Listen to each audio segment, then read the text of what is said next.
The woman held the key in her hand and scratched a long mark on the car's body. She wasn't worried that the car owner would find her. The car belonged to her unfaithful husband. As the sharp, screeching sound rang out, she felt that the anger building up inside her over the past few days had faded a lot. Even though she had given her husband many chances to confess, he still chose to keep deceiving her. So now, she had finally made up her mind to divorce him. Her husband had no idea that she had discovered his secret. She quickly went to consult a lawyer about the divorce. She realized that she didn't even know how much her husband owned. Although she didn't care much about money, Gemma didn't want these assets to eventually fall into the hands of the man who destroyed her happy family. After listening to the lawyer's advice, she decided to secretly investigate her husband's assets. But before that, she had to pretend she didn't know about her husband's affair. That evening, Gemma arranged to meet Neil from the asset management company to first find out about her husband's financial situation. However, she didn't expect that her neighbor Neil would completely misunderstand her intentions. He mistakenly thought that Gemma was interested in him.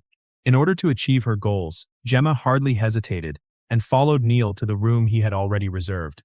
Neil believed that doing this wouldn't make him feel guilty towards his wife Anna.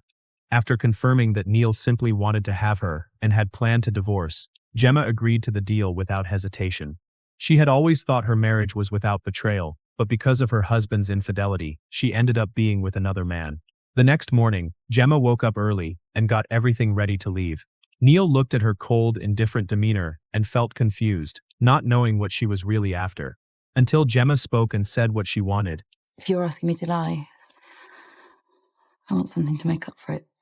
Like what? Simon's accounts. His personal and business, copies of everything stretching back the last 3 years, every detail, not just the official stuff. I'm going to have them looked at, so don't try and hide anything. Gemma, that's a lot of work. I want them this afternoon. If Neil didn't give her what she wanted in the afternoon, she would tell his wife Anna about it. She wasn't going to hide anything from Anna. At this moment, Neil finally realized that he had fallen into Gemma's trap. He couldn't understand what Gemma really wanted, but Gemma hadn't told him it was all for a divorce. Soon, Gemma returned home. She looked at this home and felt a wave of inexplicable fatigue. So she lay down on the sofa and rested for a while. In the afternoon, Neil promptly prepared all the documents and handed them to Gemma. It was at this point that she realized their family's financial situation was already in great danger. Simon had not only drained years of